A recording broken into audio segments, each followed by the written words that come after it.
Vamos começar o nosso Terça no Divã hoje falando sobre você, mãe, a mãe do século XXI.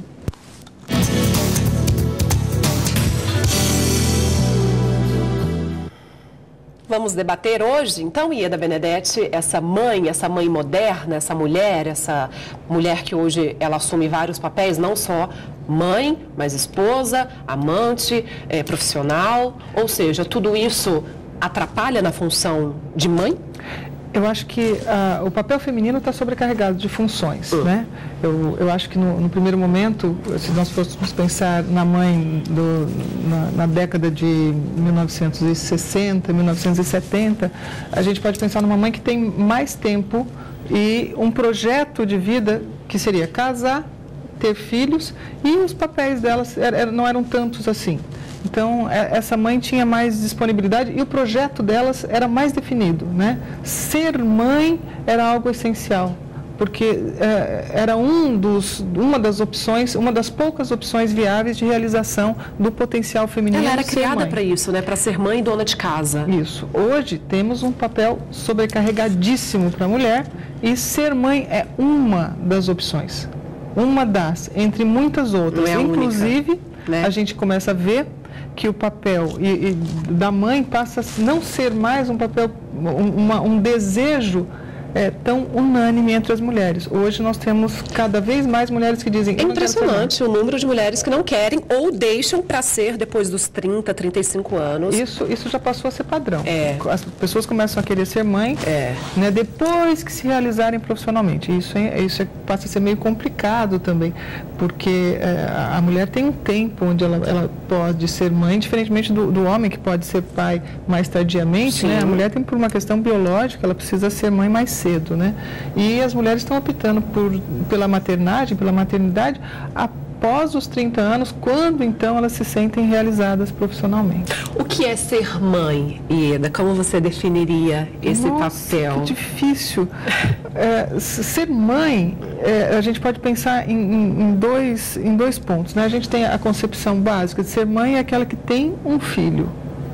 Né, que tem um filho, ou porque gerou, ou porque adotou, que assumiu cuidados maternos de zelar e educar uma pessoa. Mas eu acho que existem duas famílias. Existe a família biológica, aquela que a gente nasceu, aquela que a gente convive, aquela que é nomeada, está lá na nossa árvore genealógica, essa aqui é a sua família. Mas cada vez mais eu acho que existe uma família afetiva, que é aquela família que a gente elege. Existe aquela mãe que a gente tem, que é a mãe que nos educou, mas a gente sempre encontra filhos que não são nossos, a gente encontra pais que a gente cuida, que nos cuidam, então a gente acaba formando uma família afetiva. Então eu acho que ser mãe é compor afetivamente um laço materno de cuidados com alguém. E o que é ser uma boa mãe? Vamos responder exatamente o que está aí na tela sendo perguntado. Uma boa e uma ruim mãe, uma péssima mãe. Certo. Aí nós vamos trabalhar com o conceito referencial Winnicott, tá? Donald Winnicott, pode procurar na internet, ele é um ícone, né, nesse tema. Uma mãe suficientemente boa é uma mãe que dá conta de responder às demandas afetivas do seu filho. Não é somente aquela que tem amor para dar, ela precisa estar presente, ela precisa acompanhar o filho. Eu amo meu filho, então eu sou uma boa mãe. É muito mais do que isso, e às vezes muito menos que isso. Porque uma mãe suficientemente boa é aquela que dá conta de responder às demandas do seu filho. E o que significa? Significa que uma mãe suficientemente boa não depende de si mesma, depende de si e da demanda do filho. Então, quando o filho demanda muito mais, às vezes a mãe é uma ótima mãe, é uma mãe dedicada e ela não dá conta de ser mãe daquele filho. E às vezes a responsabilidade não é só dela, porque o filho demanda demais. Aí ela se frustra, né, Ieda? Se frustra e às vezes se supera, mas às vezes ela agora se frustra realmente. Existem bebês que são uns anjos. Existem bebês que nascem uns anjinhos, que não dão trabalho. E a mãe, às vezes, nem é uma mãe tão preparada, nem é uma mãe que eu consideraria que seria uma mãe suficientemente boa, mas será, porque ela é suficiente para as demandas daquela criança. E às vezes é uma mãe disponível, é uma mãe dedicada, é uma mãe que ama, mas a criança demanda demais. Eu atendi um caso há uns 16, 17 anos. Era uma criança que demandava tanto de uma mãe tanto da equipe técnica que a atendia, eu atendia numa instituição aqui, né?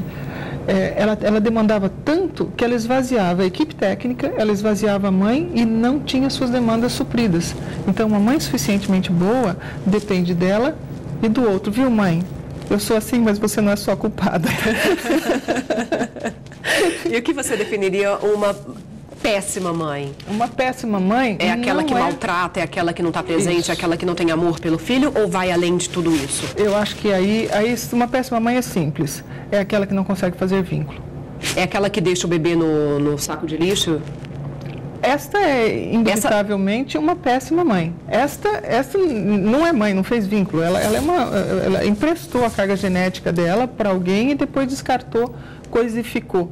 Né? Mas uma péssima mãe é aquela também que mantém o seu filho ali e cria um aparato ideológico, cria uma influência sobre ele de tal forma que ele não consegue sair do papel de filho para ocupar os outros papéis.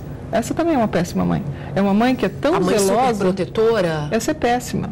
Ela é tão elas zelosa. Acham que estão abafando, que estão super certas de proteger, de estar ali 24 horas presente, cuidando de tudo. Ela empresta tão maciçamente os seus conceitos para o seu filho que ela destrói a capacidade que ele tem de criar os próprios conceitos. Ela tem um aparato, um conjunto de ideias e ela empresta, ela impetra essas ideias, ela imputa essas ideias ao seu filho, de tal modo que se ele não reproduz as ideias dela, essa criança, ela não é amada. E ela tem como moeda o amor, né? Então, eu te amo desde que você reproduza os meus ideais. E aí nós passamos a ter uma mãe péssima, porque é uma mãe que não permite que o outro realize o seu potencial. Para mim, o sentido da vida é que nós viemos ao mundo para realizarmos o nosso potencial. Se uma criança vem ao mundo com síndrome de Down, ela tem um determinado potencial. Se a criança vem ao mundo com uma paraplegia, ou se ela vem com todo o seu aparato biológico normal, se ela vem com uma opção sexual, ou se ela vem com um ideal profissional, ela definitivamente, todos nós viemos ao mundo definitivamente para que pudéssemos realizar o nosso potencial. Então, eu acho que uma mãe ruim é aquela que impede que seu filho realize seu potencial, que o seu filho amadureça na sua totalidade e se torne definitivamente aquilo que ele pode ser, o melhor de si. E é um amor incondicional, Ieda? A gente ouve tanto, né, a mãe falando, é um amor tão grande, quando se perde a mãe, se perde um filho, eu sei porque passei por isso, a dor é tão gigante, então esse amor incondicional, ele é capaz de superar qualquer coisa, ou seja, o filho, ele é um traficante, a mãe continua amando da mesma forma e vai apoiá-lo da mesma forma, ou seja, esse amor é tão louco, é tão grande, é tão gigante, que para a mãe, o filho vai continuar sendo, o filho dela vai continuar sendo o mais amado, o perfeito. Esse amor incondicional, ele é cego, mas ele é nocivo também. Mas não para todas as mães. Não para todas as mães, não para todas as mães. O amor incondicional, ele é lindo. É um amor de mãe, por exemplo, que ama seu filho em qualquer condição. O filho com uma síndrome grave e a mãe incondicionalmente amando. O filho... Isso é amor. Isso é amor. O filho fracassando e a mãe amando. Sim, porque apoiando. Existem mães que amam se. Normalmente pai, né? Pai ama se o meu filho for tal coisa. Mãe não. A mãe ama muito mais incondicionalmente. Agora, esse amor incondicional, cego, às vezes permite que o filho seja um traficante e o apoie. Então, esse amor condicional, ele não é tão construtivo assim. Eu, não muito recentemente, mas atendi uma mãe que permitia que seu filho pegasse o carro aos 16 anos e que ela dava dinheiro para ele para beber. Esse menino bateu o carro e faleceu. Então, esse amor incondicional, esse amor de mãe que não consegue dizer um não, também é um amor que conduz a uma aniquilação da relação. Amo tanto, gosto tanto, não quero dizer não, não quero frustrá-lo. Então, dou o carro com 16 anos, dou o dinheiro a hora que ele quer.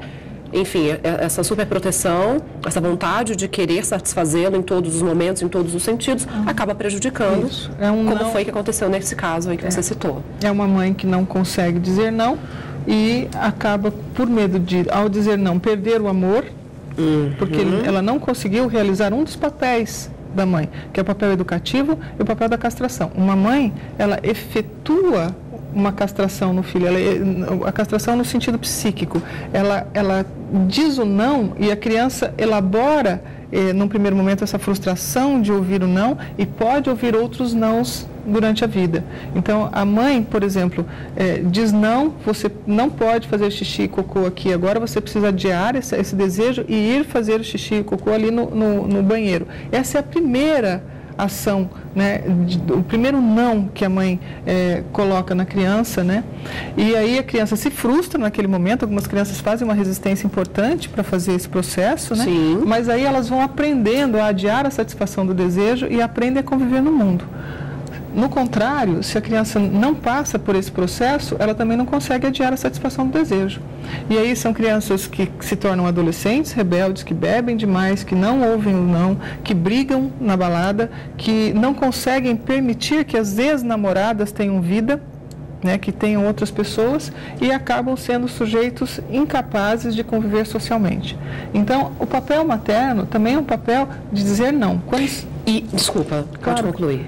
Quando ela não cumpre esse papel, ela corre o risco de tornar esse filho um filho que não convive socialmente. E o papel da mãe, ele é mais importante do que o do pai dentro da casa, Ieda, dentro da família, ou ambos são iguais? Eu acho que o papel do pai e da mãe são importantes. Juntos ali? Juntos, fundamentalmente porque, eu já disse isso em um outro programa, a lei do pai é transmitida através do amor da mãe.